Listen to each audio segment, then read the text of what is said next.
ప్రభునందు ప్రియ నా సహోదరి సహోదరులరా, మీ అందరికి కూడా యేసుక్రీస్తు వారి నామంలో ప్రత్యేకమైన వందనం తెలియజేస్తున్నాను.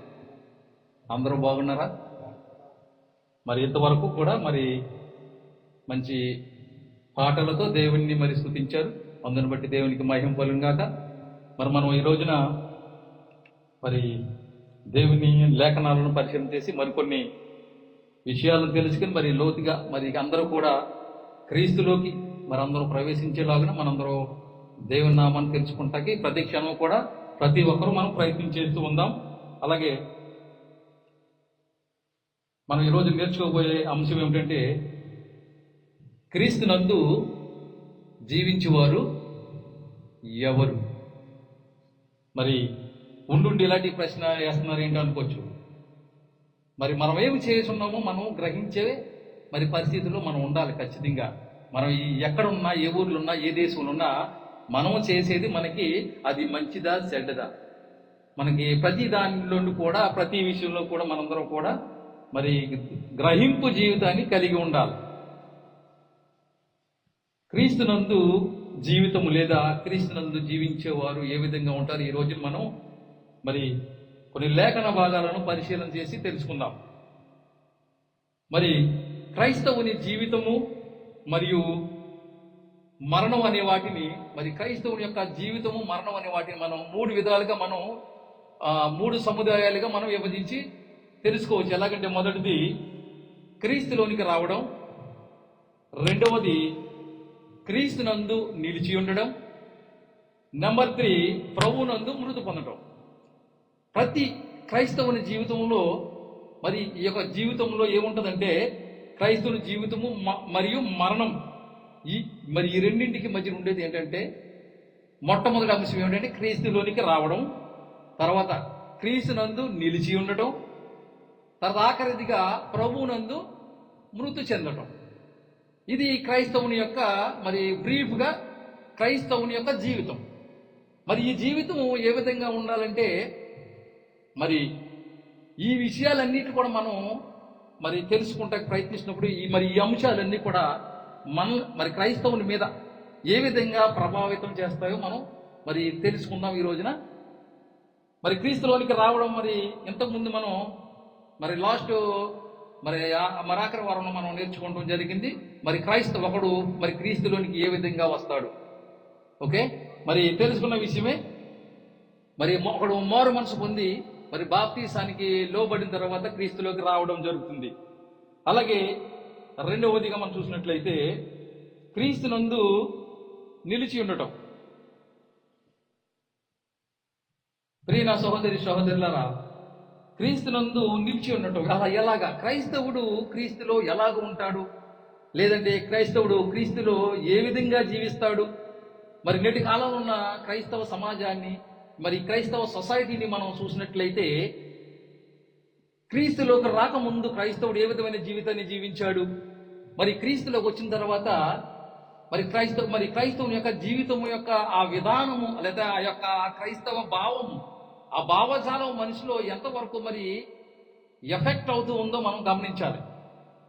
ఉదాహరణ మనం చూసినట్లయితే, ఉద్యోగం లేనప్పుడు ఒక మనిషి యొక్క తలసరి ఆదాయం కానీ, వాని యొక్క జీవిత విధానం కానీ, వాని యొక్క బిడ్డల యొక్క చదువు కానీ, ఆ కుటుంబం యొక్క బాధ్యతలు కానీ ఏ విధంగా ఉంటాయి? తర్వాత ఉద్యోగం సంపాదించిన తర్వాత వాని యొక్క జీవితం ఏ విధంగా ఉంటుంది? There is a big difference between ముందుకి తర్వాత కూడా చాలా డిఫరెంట్ ఉంటుంది. క్రీస్తులోకి వచ్చిన ఒకడు క్రీస్తులో నిలిచి ఉండాలి. చాలా మంది మనందరం కూడా కాలేజీకి వెళ్తుంటాం, మరలా వచ్చేస్తాం, మరలా వెళ్తాం, మరలా వచ్చేస్తాం. అలా కాకుండా క్రీస్తులోకి వచ్చిన క్రైస్తవుడు నిలిచి ఉంటున్నాడా? నిలిచి ఉన్నట్లయితే వాని యొక్క భావజాలం ఎలా ఉంటుంది, వాని యొక్క జీవిత విధానం ఏ విధంగా ఉంటూ ఉంది? ప్రతి క్రైస్తవుడు కూడా గమనించవలసిన విషయము, చాలా ప్రాముఖ్యమైన విషయం ఇది. యోహాను రాసిన సువార్త 15వ అధ్యాయం 4వ వచనం. యోహాను రాసిన సువార్త 15వ అధ్యాయం 4వ వచనం మనం చూసినట్లయితే ఈ విధంగా రాయబడి ఉంది: నా యందు నిలిచిండుడి, మీ యందు నేనును నిలిచిందును. తీగె ద్రాక్షావళిలో నిలిచి ఉంటేనే గాని తానంతట తానే ఎలాగూ ఫలింపదో, అలాగే నాయందు నిలిచుంటేని కాని మీరును ఫలింపరు. ప్రియ నా సహోదరి సహోదరులారా, మరి దేవుని యొక్క వాక్యము ఏ విధంగా మనకి మరి సెలవిస్తుందంటే, నాయందు నిలిచియుండుడి. ఎవరైతే మరి క్రీస్తులోకి వచ్చిన ప్రతి ఒక్కరు కూడా ఏం చేయాలండి? మరి వచ్చి వెళ్ళిపోవటం కాదు, నిలిచి ఉండాలి.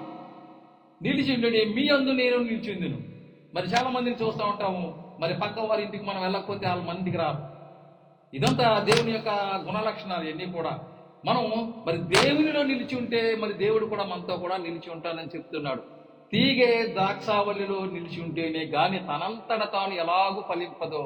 మనము అందరూ కూడా వ్యవసాయం చేస్తూ ఉంటాం కదా, మీ అందరికి కూడా అందరూ వ్యవసాయ రైతులే. ఒక ద్రాక్ష తీగను మనం పరిశీలన చేసినట్లయితే ఏ విధంగా ఉంటుందండి? తుమ్ ముజ్మే బనో రహో అంటాడు హిందీలో. తుమ్ ముజ్మే బనో రహో ఔర్ మే తుమ్మే జైసే డాలే యది దఖలతా మే బనీనా రహో. తీగ ద్రాక్షావళిలో నిలిచి ఉంటేనే గానీ తానంతట తాను ఎలాగో ఫలింపదో, అపనే ఆప్సే నహీ ఫలశక్తి. ఎవరికి వారిగా ఫలించలేరు. తీగే ద్రాక్షావళిలోంచి ఉంటేనే గాని ఎలాగో ఫలింపదో, మరి క్రీస్తులోంచి కూడా మనం లేనట్లయితే అలాగే ఫలింపు అని చెప్తున్నాడు ఇక్కడ దేవుడు. వైసహి తుమ్మే యది ముజ్మే బనేనా రహోతో నహీ ఫల్ సక్తే. అంటే నాయందు నిలిచి ఉంటేనే కానీ మీరు ఫలింపరు. చాలా జాగ్రత్తగా గమనించవలసిన విషయం ఏంటంటే, ప్రతి క్రైస్తవుడు కూడా గమనించవలసిన విషయం ఏంటంటే, చాలా ఒబీడియన్స్గా మనం దేవుని యొక్క వాక్యాన్ని గమనించాలి. ఆయనలో ఉంటేనే మనం ఫలిస్తాం. ఫలాలు ఏంటో మనం చూద్దాం, కంగారు పడకండి. కానీ మరి ఒక ఒక ఒక చెట్టుని భూమి మీద నాటితే ఫలిస్తుందా, లేదా గాలిలో ఉంటే ఫలిస్తుందా? నాటాలి, దానిలో వేర్లు వెళ్ళాలి, మరి భూమి నుంచి ఆ నీటి శాతం మరి చెట్టు తీసుకోవాలి, అప్పుడు కానీ ఫలించు. ద్రాక్ష వల్లిలో మన తీగ కట్ చేసాం అనుకోండి, ఏమవుతుంది? ఫలించదు. అంటే అలాగే నా యందు నిలిచి ఉండుడి, మీ అందును నేను నిలిచిందును. ఇది తెలిసే ఒక కనెక్షన్ గురించి చెప్తూ ఉన్నాడండి. అలాగే 5వ వచనం చూసినట్లయితే, ద్రాక్షావల్లిని నేను, తీగలు మీరు. ఎవడు నా యందు నిలిచి ఉండునో, నేను ఎవరి యందు నిలిచి ఉండునో వాడు బహుగా ఫలించును. నాకు వేరుగా ఉండి మీరేమీ చేయలేరు. मैं दखलता हूं तुम डालिया हो, जो मुझ पे बना रहता है और मैं उसमें वहां बहुत फल फलता है. ఎవరైతే మరి క్రీస్తులో నిలిచి ఉంటారో వాళ్ళు బహుగా ఫలిస్తారు. क्योंकि मुझसे अलग होकर तुम कुछ भी नहीं कर सकते. आप लोग अलग होकर कुछ भी नहीं कर सकते, कुछ भी नहीं कर सकते. ప్రియమైన సహోదరి సహోదరులారా, మనం చూసినట్లయితే దేవునిలో నిలిచి ఉండమని వాక్యం పదే పదే పదే పదే చెప్తూ ఉంది. మనం మరి నేటి కాలంలో ఉన్న క్రైస్తవులు మరి క్రీస్తులో నిలిచి ఉంటున్నారా?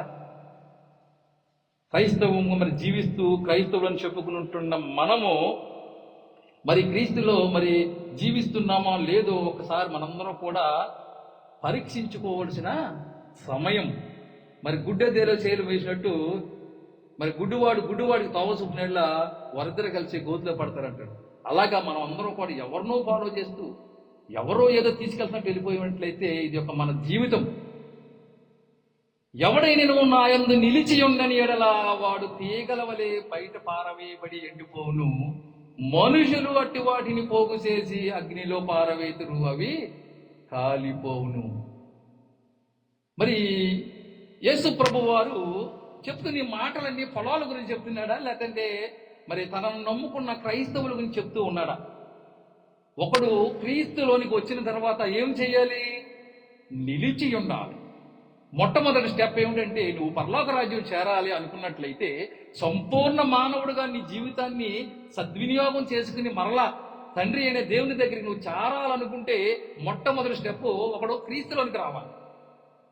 ఆ విషయం మనం ముందు నేర్చుకున్నాం. మరి క్రీస్తులోకి వచ్చిన మరి ఆ ఒకడు లేదా ఆ జనము, ఆ జనాంగము ఏమై ఉండాలి? నిలిచి ఉండాలి. ఖచ్చితంగా ఎవడైనా నా యందు నిలిచి ఉండని ఎడల వాడు తీగల వలె బయట పారవేయబడి ఎండిపోవును. ఎవరైతే మరి నిలిచి ఉండకుండా ఉంటారో మరి వాళ్ళందరూ కూడా బయట పారవేయబడును. మనుషులట్టు వాటిని పోగు చేసి అగ్నిలో పారవేత అవి కాలిపోవు. బైబిల్ అంతా కూడా చెప్పేది తన యొక్క పిల్లల గురించి. ఎవరైతే క్రీస్తులోకి వస్తారో వారి గురించే మరి బైబిల్ కూడా చెప్పేది. ఎవరో క్రీస్తుని నమ్మనటువంటి వారి గురించి బైబిల్ ఏం చెప్పదు. కానీ ఎవరైతే నేను క్రీస్తుని బిలీవ్ చేస్తూ ఉన్నానో, నేను క్రీస్తవుడిగా బతకాలనుకుంటున్నారో వారికేది మరి వాక్యం బోధిస్తూ ఉంది. ప్రియులారా, మనందరం కూడా మరి క్రీస్తునందు జీవించేవారు ఏ విధంగా ఉండాలి, ఎవరు జీవిస్తున్నారంటే ఈ వాక్యాన్ని బట్టి మనం అర్థం చేసుకోవచ్చు. మనలో ఎంతమంది నిలిచి ఉన్నామో, ఎంతమంది వచ్చి మరి నమస్కారం పెట్టి వెళ్ళిపోతున్నాము. వారానికి ఒకసారో లేదంటే మరి స్కూల్కి వెళ్ళినట్టు మరి వారం రోజులు మరి స్కూల్కి వెళ్ళి మరి హాలిడే తీసుకున్నట్టు కాదు. కానీ మనం అందరం కూడా క్రీస్తులోకి మరి వచ్చినటువంటి మనందరం కూడా మరి క్రీస్తులో ఐక్యమైనటువంటి వారు మనందరం కూడా క్రీస్తులో నిలిచి ఉండాలి. అది మరి క్రైస్తవుని యొక్క మరి గొప్ప రెండవ మెట్టుగా మనం చెప్పవచ్చు. ఎఫెసీయులకు రాసిన పత్రిక 3వ అధ్యాయం 18-19 వచ్చిన మనం చూసినట్లయితే, ఎఫెసీయులకు రాసిన పత్రిక 3వ అధ్యాయము 18-19. మరి ఇంకా మరి క్రీస్తునందు జీవించేవారు యొక్క జీవిత విధానం ఇంకా ఏమేముంటుందో మరికొన్ని వచనాలను మనం ఇంకా నేర్చుకోవడానికి ప్రయత్నం చేద్దాం. 18వ వచనం మనం చూసినట్లయితే, మీరు దేవుని సంపూర్ణత యందు పూర్ణులగునట్లుగా ప్రేమ యందు వేరుపారి స్థిరపడి సమస్త పరిశుద్ధులతో కూడా దాని వెడల్పు పొడుగు లోతు ఎంతో గ్రహించుకొనుటకును అన్నాడు. ఏమండి, జాతక మనం గమనించినట్లయితే, మీరు దేవుని సంపూర్ణత యందు సంపూర్ణులగునట్లుగా, దేని యందండి? మీరు దేవుని సంపూర్ణత యందు పూర్ణులగునట్లుగా ప్రేమ యందు వేరుపారి స్థిరపడి. వేరు పారటం అంటే మీకేమన్నా తెలుసండి? చెట్లు నాటినప్పుడు ఏమవుతుంది? మరి గాలికి కొన్ని చెట్లు ఎగిరెళ్ళిపోతాయి. ఎందుకు చేత అంటే దాని యొక్క వేరు మరి బాగా లోతులకు వెళ్ళకపోవడం వల్ల, బలము లేకపోవడం వల్ల ఏమవుతుందంటే గాలి వచ్చినప్పుడు సాతాను మరి ఆపదలు మరి క్రియేట్ చేసినప్పుడు కానీ, సాతాను మరి శోధనలో పెట్టినప్పుడు కానీ వాడు వెళ్ళిపోతూ ఉంటాడు. సాతాను కూడా చాలా మందిని చూస్తూ ఉన్నాం మనం. మరి భూమి మీద చాలా మంది వస్తూ ఉంటారు, కానీ అందరూ కూడా నిలిచి ఉండలేదు. దేవుని వాక్యం ఇది చెప్తుందంటే మన యొక్క స్వభావం దేవునికి తెలుసు కాబట్టి నిలిచి ఉండండి అని చెప్తూ ఉంటారు.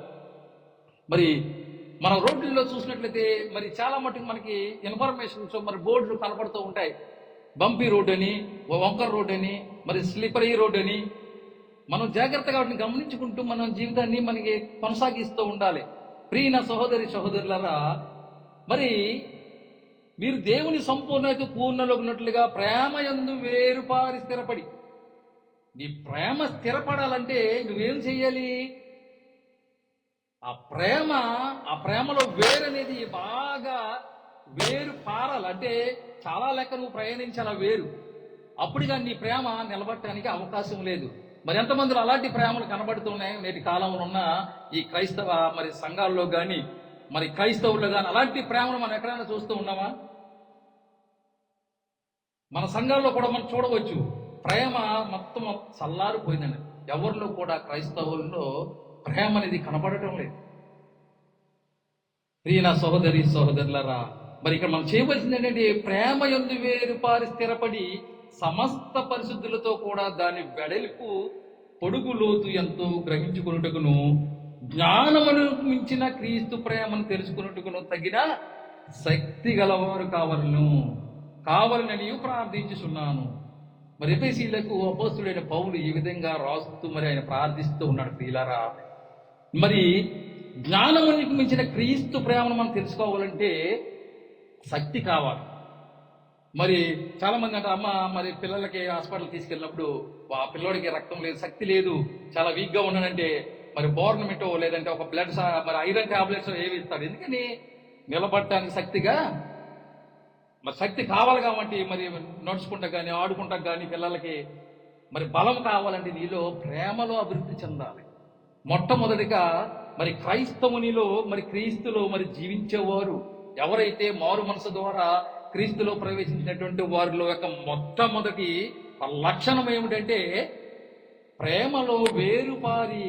ఇక్కడ ఏమన్నట్టు పరిశుద్ధులతో కూడా దాని వెడల్పు పొడుగు లోతు ఎంతో గ్రహించుకోండి. ప్రేమ లోతు పొడవు ఎంత ఉంటుందో తెలుసా మీకు?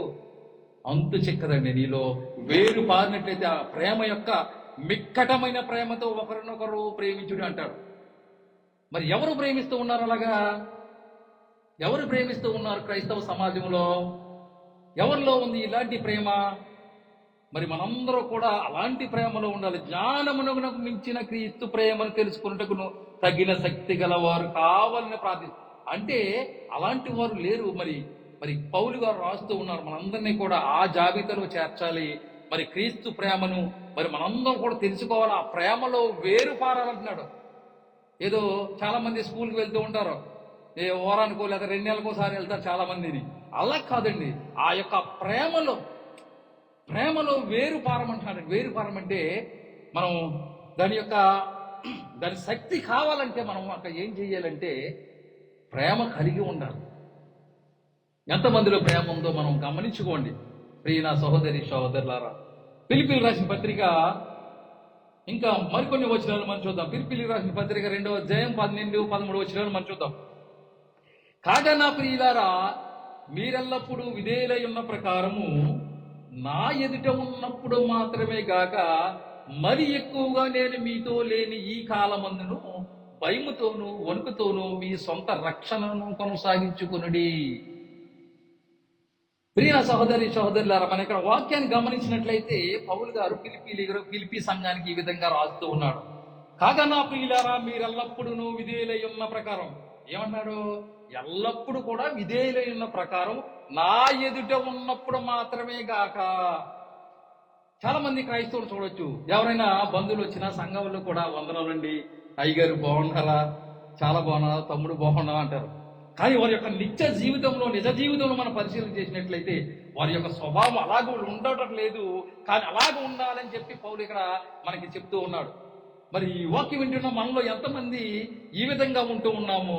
మరి ఎవరైనా కనపడినాడు ముఖస్థుతి చేస్తున్నామా, లేదంటే నటిస్తున్నామా, లేదంటే దొంగ ప్రేమను కనపరుస్తూ ఉన్నామా మనం? ప్రియులారా, కాగా నా ప్రియులారా, మీరెల్లప్పుడు విధేయులై ఉన్న ప్రకారం నా ఎదుట ఉన్నప్పుడు మాత్రమే కాక, సంఘాల్లోనూ సమాజంలోను స్కూల్లోను మీరు పనిచేసినప్పుడే కాక, నువ్వు ఒంటరిగా ఉన్నప్పుడు, వేరెవర్ యు గో, ఎక్కడున్నా ఏ దేశంలో ఉన్నా ఎప్పుడు ఎక్కడున్నా కానీ నీ యొక్క హృదయం ఎలా ఉండాలి? ఎక్కువగా మీతో లేని ఈ కాలమందును భయముతోను వణుకుతోను మీ సొంత రక్షణను కొనసాగించుడి. ఈ రక్షణ మీరు ఎలాగ పొందారు? పాత జీవితాన్ని విడిచిపెట్టి మరి యేసుక్రీస్తుని సొంత రక్షణగా అంగీకరించి మరి క్రీస్తులోనికి మీరు ప్రవేశించిన ఆ రక్షణను మీరు భయముతోనూ వణుకుతోనూ సొంత రక్షణను కొనసాగించాలి. మరి మన ఆ స్టెప్లను మీరు ఫెయిల్ అయితే ఆ రక్షణను మీరు వదులుకుంటారో, లేదంటే ఆ రక్షణను కోల్పోయిన వారు అవుతారని మరి పౌలు మరి చాలా విషాదంగా రాస్తూ ఉన్నాడు, ప్రార్థిస్తున్నాడు మన కొరకు. ప్రియులారా, మనందరూ కూడా మరి నలుగురిలో ఉన్నప్పుడే కాదు, 10 మందిలో ఉన్నప్పుడే కాదు, కానీ నీ యొక్క ఆలోచన విధానము, నీ యొక్క జీవిత విధానము, నీవు ఆలోచించే పద్ధతి, చాలా మందిని చూస్తూ ఉంటాం, మనసు చాలా ఒక అగాధములాగా ఉంటూ ఉంది. పైకి మనకి కనపడుతూ ఉంటారు, చాలా బాగా పలకరిస్తూ ఉంటారు, కానీ వారి యొక్క హృదయం కుళ్ళిన సమాధులను పోలుందని చెప్పి బైబిల్ చెప్తూ ఉంది. ప్రియులారా, మన జీవితం అలాగే పెట్టుకుని ఉంటే ఏ విధమైనటువంటి క్రైస్తవులుగా మనం పరిగణనలోకి వస్తాం? మరి ముఖ్యంగా క్రైస్తవుల్లో ఉండవచ్చింది ఏంటి? ప్రేమ లేనివాడైతే మరి దేవుణ్ణి ఎరగనటువంటి వాడని బైబిల్ చెప్తూ ఉంది. ప్రియులారా, ఎలాంటి ప్రేమను కలిగి ఉంటూ ఉన్నాం మనం? మన అవసరాలకి మరి స్నేహితుల దగ్గరికి వెళ్తాము, మరి వారికి అవసరం వచ్చినప్పుడు మన ముఖం చూపించము, వారి యొక్క ఫోన్లే మరి తీసే పరిస్థితిలో లేనటువంటి క్రైస్తవ సమాజంలో ఉంటూ ఉన్నాం మనం. కాగా ప్రియులారా, మీరు ఎల్లప్పుడూ విధేయులై ఉన్న ప్రకారం నా ఎదుట ఉన్నప్పుడు మాత్రమే కాక మరి ఎక్కువగా మరి నేను మీతో లేని కాలముందును భయముతోను వణుకుతోను మీ సొంత రక్షణ, మనందరూ కూడా ఏ విధంగా వచ్చామో క్రీస్తులోకి ఆ విధంగా ఆ రక్షణను కాపాడుకుంటూ మన జీవితాంతము కూడా ప్రయత్నిస్తూ ఉండాలి. 13వ వచనం చూసినట్లయితే, ఎందుకనగా మీరు ఇచ్చయించుకుంటకును కార్యసిద్ధి కలుగు చేసుకున్నట్టుకును తన దయా సంకల్పం నెరవేరుటకై మీలో కార్యసిద్ధి కలుగు చేయవాడు దేవుడే. మరి అన్నీ కూడా మీలో ప్రేమ ఫలించినట్లయితే దేవుడే వీటన్నిటిని కూడా ఆయన మనకు తోడుగా ఉంటాడు. ఆయన యందు మనం నిలిచి ఉండాలి. నిలిచి ఉంటేనే మరి ఆయన కూడా మన యందు నిలిచి ఉంటాడు. మనం ఆయన యందు నిలిచి ఉన్నట్లయితే ఈ విధంగా ఈ ప్రక్రియ జరిగినప్పుడు ఒకడు మరి ఒక చెట్టు నాటి నీరు పోసినప్పుడు ఎలాగో మరి ఫలిస్తాదో అలాగే మరి మనం క్రీస్తునందు నిలిచి ఉంటే ఆయన మన యందు నిలిచి ఉన్నప్పుడు మరి మనం చక్కగా ఫలిస్తాం. ఆ ఫలాలే ప్రేమ. మొట్టమొదటి ఆ ఫలం ఏమిటంటే ప్రేమ. అలాంటి ఫలం నీలో లేకపోతే ఏమవుతుంది? నువ్వు ఫలించిన చెట్టు మరి గొడ్డలి చెట్లు వేరున ఉంచబడింది, మరి ఇప్పుడే నరకబడి. మరి బైబిల్ అంతా కూడా చెప్పేది అదే, నువ్వు ఫలించాలి ఫలించాలి ఫలించాలి. మరి క్రైస్తవులు ఏ విధంగా ఫలిస్తూ ఉన్నారు అన్నట్లయితే, ఒక ఆచార సంపదమైన ఒక మతముగా మార్చబడిన ఒక మార్గాన్ని మతంగా మార్చి మరి నేటి కాలం ఉన్నటువంటి బోధకుల యొక్క బోధ మరి ఎక్కడికో మరి క్రైస్తవాన్ని విడిచిపెట్టి నాకు వేరుగా ఉండి మీరేమీ చేయలేరు అంటున్నాడు. అంటే దేవుడు చెప్పిన ఈ ప్రేమను కలిగి ఉండకుండా, దేవుడు చెప్పిన ఈ మార్గంలో ప్రయాణించకుండా ఉన్నట్లయితే నువ్వు ఏ విధంగా ఫలిస్తావు అన్నట్లయితే మనం క్రైస్తవ సంఘాలను పరిశీలన చేసినప్పుడు మనం మరి చాలా జాగ్రత్తగా మనకు అర్థమవుతుంది. మరి వాక్యాన్ని మనం పోల్చి చూసుకోవాలి.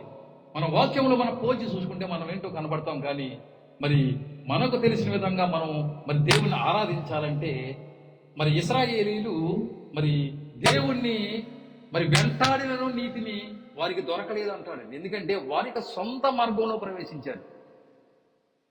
ఒకరు మరి మీ ఇంటికి రావాలంటే అడ్రస్ నువ్వు ఇవ్వాలి తప్ప నేను మరి మీ ఇంటికి వచ్చేస్తానంటే ఎక్కడికి వెళ్తాను నేను?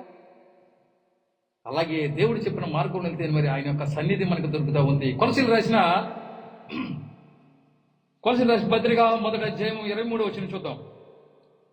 పునాది మీద కట్టబడిన వారై స్థిరముగా ఉండి మీరు విన్నట్టియు ఆకాశం క్రింద ఉన్న సమస్త సృష్టికి ప్రకటింపబడినట్టియు ఈ సువార్త వలన కలుగు నిరీక్షణ నుండి తొలగిపోక విశ్వాసముందు నిలిచియుండిన ఎడల ఇది మీకు కలుగును. పౌలను నేను ఆ సువార్తకు పరిచారకుడినైతిని. దేవుడు ఏదైతే చెప్పాడో ఆ సువార్త మనం ఏం విన్నాము? పునాది మీద కట్టబడిన వారే స్థిరంగా ఉండి, మరి క్రీస్తులోకి వచ్చినటువంటి మనం స్థిరంగా ఉండాలి. మీరు విన్నట్టు ఆకాశం క్రింద ఉన్న సమస్త సృష్టికి ప్రకటింపబడి ఈ సువార్త వల్ల కలుగు నిరీక్షణ నుండి మనం తొలగిపోకూడదు. వెయిట్ చేయాలి. విశ్వాసులు యందు మరి నిలిచి ఉండిన ఎడల ఇది మీకు కలుగును. మనం నిలిచి ఉండాలి క్రీస్తులో. ఆ సువార్తను ఏదైతే మనం నమ్మి ఉన్నామో ఆ సువార్తలో మనం అందరం కూడా నిలిచి ఉండాలి. మరి నిలిచి లేకపోతే మనకు దేనిని పొందుకోలేమో అంటున్నాడు ప్రియులారా. 24వ వచనం చూసినట్లయితే, ఇప్పుడు మీ కొరకు నేను అనుభవించుచున్న శ్రమల యందు సంతోషించుచు సంగమును ఆయన శరీరము కొరకు క్రీస్తు పడిన పాట్లలో పొదువైన వాటి యందు నా యందు శరీరమందు సంపూర్ణము చేయుచున్నాను. మరి క్రైస్తవుడిగా మనం ఏం చేస్తూ ఉన్నాం అన్నట్లయితే, ఇప్పుడు మీ కొరకు నేను అనుభవించే శ్రమల యందు సంతోషించుచు సంఘము అను ఆయన శరీరము కొరకు క్రీస్తు పడిన పాటలలో కొదువైనను వాటి యందు నా శరీరం. మరి పౌలు గారు ఎన్నో పాటలు పడ్డారండి. అంటే క్రీస్తులాగా మరి పౌలు గారు ఏం రాస్తారంటే, క్రీస్తును పోలి నడిచిన ప్రకారం నేను పోలి నడిచాను, మరి నన్ను పోలి మీరు నడవాలని చెప్పి పౌలు పత్రికలు రాస్తూ ఉన్నాడు. ప్రియులారా, మనందరూ కూడా క్రీస్తు ప్రేమలో మరి ఏ విధంగా క్రీస్తులోకి వచ్చి ఉన్నామో ఆ విధంగా క్రీస్తులో నిలిచి ఉంటేనే కానీ మనం ఫలించే అవకాశం లేదు. అలాగే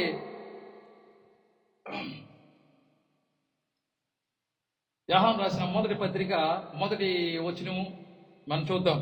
1వ అధ్యాయం 6వ వచనం మనం చూసినట్లయితే, యోహాను రాసిన మొదటి పత్రిక 1వ అధ్యాయము 1 నుంచి చూద్దాం. 6వ వచనం, ఆయనతో కూడా సహవాసము గలవారమని చెప్పుకుని చీకటిలో నడిచిన ఎడల మన మాబద్ధమాడుచు సత్యమును జరిగింపకుందు. చాలా మంది క్రైస్తవులు అని చెప్పుకుంటూ ఉంటాం.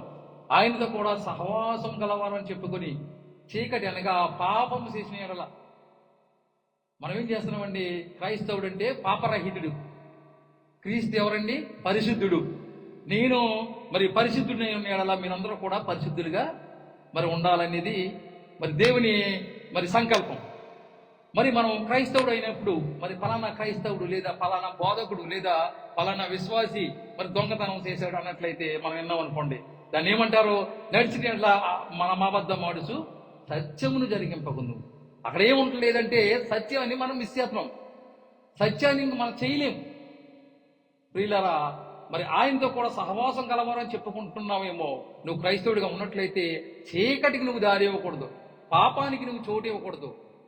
మరలా నువ్వు పాపంలో పడినట్లయితే మరి నువ్వు క్రీస్తులో నిలిచి ఉండని వాళ్ళు మాత్రమే పాపంలో పడతారు. మరి నిలిచి ఉన్నావు, మరి పడవలో ప్రయాణం చేస్తాం.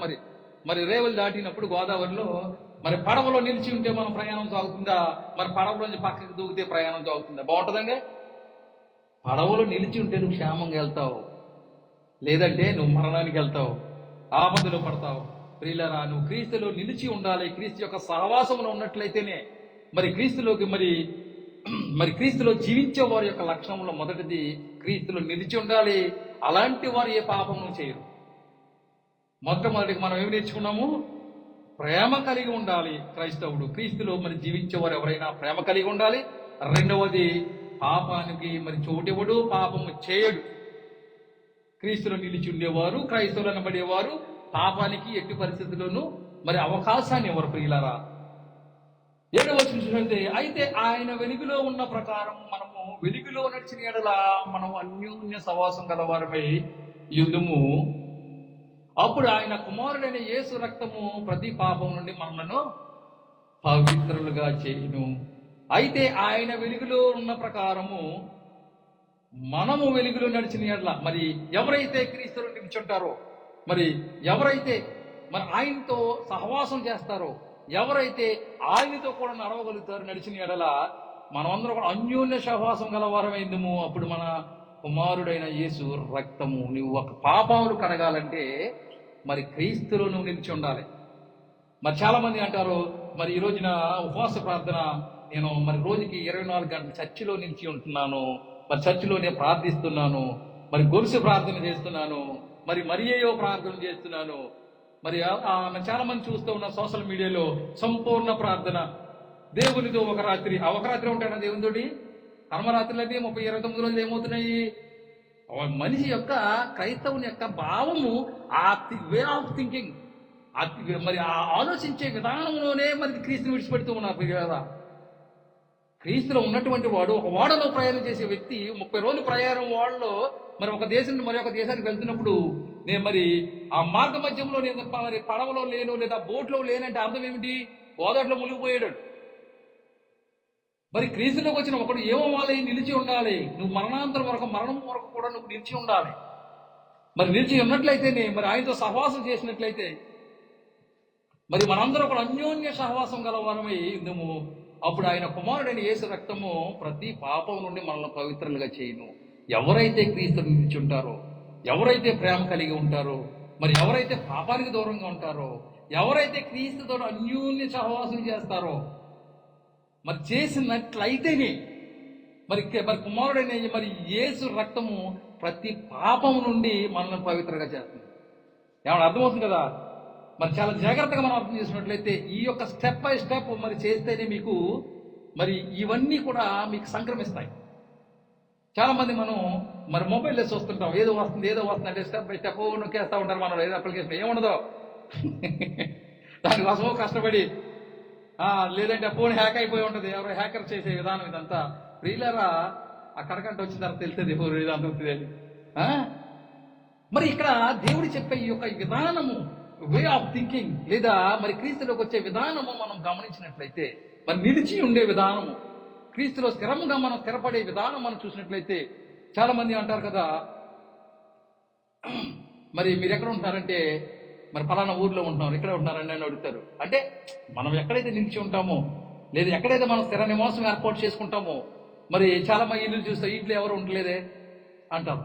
అంటే ఉండలేదు కాబట్టి మనం కూడా ఈ క్రైస్తవుడు కాదే అంటాం. చాలా మంది మనం సమాజంలో చూస్తూ ఉంటాం, నిజంగా క్రైస్తవుడు అనేడు అని అడుగుతారు చాలా మంది. అంటే వాని యొక్క వే ఆఫ్ థింకింగ్ కానీ, వే ఆఫ్ టాకింగ్ కానీ, వాడిని మాట్లాడే పద్ధతి కానీ, వాడిని జీవించే జీవన విధానాన్ని కానీ చూసినట్లయితే, హూ ఇస్ దిస్ గై, ఎవరని? ఆయన గొప్ప క్రైస్తవుడండి అంటారు. ఎందుకని అంటే మనం జీవించే విధానంలో మార్పులు కావాలి. క్రైస్తవుడు అంటే, క్రైస్తత్వం అంటే ఇదేదో ఒక మతమో లేదంటే ఒక సెలబ్రేషనో కాదండి. ఇది మరి మనం మనిషి శరీరంలో ఉన్నటువంటి కానీ మన పాపాలను విడిచిపెట్టి చనిపోయి తిరిగి లేచి మరి క్రీస్తుతో అన్యోన్య సహవాసం చేసేవారిగా మనం ఉన్నట్లయితేనే మరి ఇవన్నీ మనకి సంక్రమిస్తాయి. కానీ లేదంటే మనం ఏదో మరి మాయలో పడి ఉన్నాము. అయితే ఆయన వెలుగులో ఉన్న ప్రకారము మనం వెలుగులో నడిచినట్ల ఈ విధంగా ఆయనతో మనం సహవాసం చేస్తూ ఆయనతో నడిచినట్లయితేనే ఆయన యొక్క రక్తము మీ మీద పనిచేస్తారు. లేదంటే మరి మరి చాలా చూద్దాం. ఒక వుడ్ కట్ చేసి కలపాలంటే మనం ఏం వాడతామండి లిక్విడ్ని? ఒక గమ్మును వాడతాం. ఏంటి? ఫెవికిక్. అది చెక్కకి వాడతాం. మరి ఇటుకలు వాడితే పనిచేస్తుంది అంటారా? ఇటుక పనిచేస్తుందా? పనిచేయదు. ఒక చెక్కకు మాత్రమే ఫెవికాల్ని మనం యూజ్ చేసి అతకడానికి అవకాశాలు ఉన్నాయి. లేదంటే ఎమర్జెన్సీ గమ్మును దేనికోసం తయారు చేయబడిందో దానికోసమే మనం వాడాలి. దానికే పనిచేస్తాం. మరి లేదంటే మనం మెడికల్ స్టోర్కి వెళ్ళి అరకేజీ చింతపండు ఏమన్నంటే ఏమంటాడండి? అంటే మనకి సైకలాజికల్గా లేదంటే డిజార్డర్లో ఉన్నట్లు లెక్క. ప్రియన సహోదరులారా, నీ యొక్క పాపాలు కడగబడ్డాయని నువ్వు చెప్తున్నట్లయితే నువ్వు క్రీస్తుతో సహవాసం చేసినట్లే. క్రీస్తు నువ్వు మరి పాపాలు కడగబడాలని నువ్వు ఆశపడుతున్నట్లయితే ఆయన యొక్క రక్తం నీ మీద పనిచేయాలని. చాలా మంది అంటాం, మనం చెట్టు కొట్టుకుని ఏమంటామండి, ఏం పని చేయట్లేదు అంటాం. అలా పనిచేయకపోవడం కాదు, కానీ క్రీస్తు యొక్క రక్తం పనిచేయాలంటే దీనికంతా చాలా విధానం ఉంది. మనిషి యొక్క మరి పురోగతి, మనిషి యొక్క జీవన విధానంలో మార్పులు రావాలని దేవుడు అనాది సంకల్పంగా కోరుతూ ఉన్నాడు. ఆయన రక్తం నీ పాపాలను కడగాలంటే ఇవన్నీ చేసుకుంటూ రావాలి. అలాగే యోహాను రాసిన మొదటి పత్రిక 2:24 24 మనం చూసినట్లయితే, అయితే మీరు మొదటి నుండి దేనిని వింటిరో అది మీలో నిలవనీయుడి. మీరు మొదటి నుండి వినినది మీలో నిలిచిన ఎడల మీరు కూడా కుమారుని యందు తండ్రి యందును నిలిచుదురు. ప్రియమైన సహోదరులారా, అయితే మీరు మొదటి నుండి దేనిని వింటిరో అది మీలో నిలవనీయుడి. మనం ఏమి విన్నామండి? మరి యేసు భూలోకానికి వచ్చి మనందరి కోసం సిలువలో మరణించాడని విన్నాం. ఆయన మరి పాపాలను తీసివేయడానికి భూలోకానికి రావడం జరిగింది. ఇవన్నీ కూడా మనం మీలో నిలిచి ఉంటే, మీరు మొదటి నుండి వినినది మీలో నిలిచిన ఎడల మీరు కూడా కుమారుని యందును తండ్రి యందును నిలుతుంది. మనం ఈ విధంగా మరి దేవుడు చెప్పినట్టుగా ఆ ప్రాసెస్లో మనం ఉన్నట్లయితే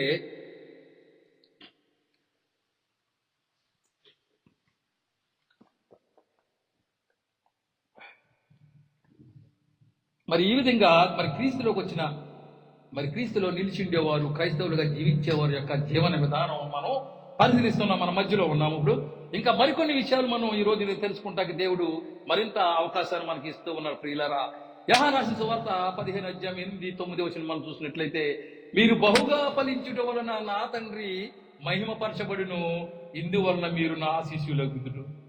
ఏమండి, ప్రతిరోజు మనం చర్చికి వచ్చేసో మన చర్చిలో మంచి మంచి పాటలు పాడో మరి డీజే సౌండ్ సిస్టమ్ మీద మనం పాటలు పాడేసినంత మాత్రాన మరి దేవుడు సంతోషపడ్డా. ఇక్కడ ఏమంటున్నాడు? మీరు బహుగా ఫలించడం వలన నా తండ్రి మహిమపరచడు. ఎలా ఫలించాలి మనం తెలుసుకున్నాం. ఫలించిన వారిలో లక్షణాలు ఏముంటాయి? ప్రేమ కలిగి ఉంటాడు, పాపము చేయడు, అన్యుని సహవాసం కలిగి ఉంటాడు. మరి అలాంటి వారి మీద మరి క్రీస్తు రకం పనిచేస్తుంది, వారి యొక్క పాపాలను తీసివేస్తుంది. అలాగే మీరు బహుగా ఫలించడం వల్ల నా తండ్రి మహిమపరచబడును. ఈ విధంగా ఉన్నట్లయితే తండ్రి మహిమపరచబడతాడు. మనం చాలా మరి డ్రమ్స్ కొడుతూ లేదంటే వాయిద్యాలు వాయిస్తూ మంచి ఉత్సాహంగా పాటలు పాడైతే ఆయన ఏదో పైనుండి చాలా సంతోషపడి మరి సదాస్తూ అంటాడు అనుకుంటున్నారేమో. ప్రియులారా, ఆయన ఫలించడానికి ఏమన్నాడు? ఇందువలన మీరు నా శిష్యులగుదురు. ఎవరిలో అయితే క్రీస్తులో మరి నిలిచి ఉండి ఆ ఫలితం లేదా ఆ ప్రేమను కలిగి ఉంటారో వాటి వలన తండ్రి సంతోషపడతాడు, మహిమపరచబడతాడు. ఇందువలన ఎలాగూ చేసేవారు ఏమవుతారండి? నా శిష్యులగుదురు. మరి క్రీస్తు వారికి మరి ఈ విధంగా చేస్తేనే మరి శిష్యులు అవుతాం. నువ్వు శిష్యుడిగా కావాలంటే చేయవలసిన పద్ధతులు ఇవన్నీ కూడా, తండ్రి నన్ను ఎలాగూ ప్రేమించెను నేను మిమ్మల్ని అలాగూ ప్రేమించింది, నా ప్రేమ యందు నిలిచియుండుడి. ఏమండి, తండ్రి నన్ను ఎలాగూ ప్రేమించెను, మరి ఆయన తండ్రి మరి ఆయన ఎలాగ ప్రేమించాడో మరి నేను మిమ్మల్ని అలాగే ప్రేమించాను. మనం కూడా నా ప్రేమ అలాగే కూడా మనం ఒకరినొకరు ప్రేమించాలి. నిక్కటమైన ప్రేమతో ప్రేమించాలి. ప్రేమ వేరు పారాలి, వేర్లు వేయాలండి. మర్రి చెట్టు చూసాము కూడా మనకు ఎన్ని వేర్లు ఉంటాయండి? ప్రతి కొమ్మ నుండి కూడా వేరు వస్తుందండి. దానికి మరి మొదల్లోనే వేర్లు కాదు, ప్రతి కొమ్మ నుండి వేరు వస్తుంది, మరి భూమిలో నిలబడుతుంది. ప్రతి కొమ్మ నుండి వేరు వస్తుంది, మరి చెట్టు నుండి అది మరొక చెట్టు కింద మారుతుంది. ఒక వేరు ఒక చెట్టు అవుతుంది. మరి ఇక్కడ ఏమన్నాడు? మీ ప్రేమలో వేరు బారి, మీ యొక్క ప్రేమ ఎలా ఉండాలి? ఒక మర్రి చెట్టుని పోలి ఉండాలి. అలాగా ఊరంతా కూడా చెట్లు అయిపోతాం. ఒక చెట్టుని తొలగించాలంటే ఈ వల్ల కాదు. ఒక మర్రి చెట్టుని కొట్టాలంటే మీ వల్ల అవుతుందా? ప్రతి వేరు కూడా ఒక చెట్టులాగే ఉంటుంది. ప్రియులారా, మన ప్రేమ కూడా క్రైస్తవుని యొక్క జీవితము క్రీస్తులో జీవిస్తున్నామని చెప్పుకుంటున్న వారు ఎవరైనా కూడా వారి యొక్క ప్రేమ అంత దృఢంగా, అంత స్ట్రాంగ్గా ఉండాలి. అలా లేని ఎడల మీరు క్రీస్తులో నిలిచి ఉండలేదని అప్పటికప్పుడు మీరు తీర్మానం చేసుకోవచ్చు. ఎప్పుడు ఆయన రక్షణ వరకు మనం వెయిట్ చేయవలసిన పని లేదు. కానీ మనం క్రీస్తులో ఉన్నామా లేవా, నిలిచి ఉన్నామా లేదని మనకి మరి అర్థం దగ్గర నిలుచుకుంటే, మన నుంచి చూస్తే మరి నల్లగా ఉన్నామా, ముఖం మీద మచ్చలు ఉన్నాయా, అన్నీ ఎలా కనబడతాయో అలాగే మనం వాక్యంగా పోలి చూసుకోవాలి తప్ప ఏదో మనకి తెలిసి తెలియని మరి జ్ఞానంతో దేవుణ్ణి ఆరాధిస్తున్నాను, లేదంటే దేవుణ్ణిలో జీవిస్తున్నాను అన్నట్లయితే అదంతా కూడా ప్రయాస వ్యర్థమే. నేను నా తండ్రి ఆజ్ఞలను గైకొని ఆయన ప్రేమయందు నిలిచున్న ప్రకారము మీరును నా ఆజ్ఞలు గైకొని నెడలా నా ప్రేమయందు నిలిచెందురు. చాలా రిస్ట్రిక్షన్స్ ఉన్నాయండి ఇక్కడ.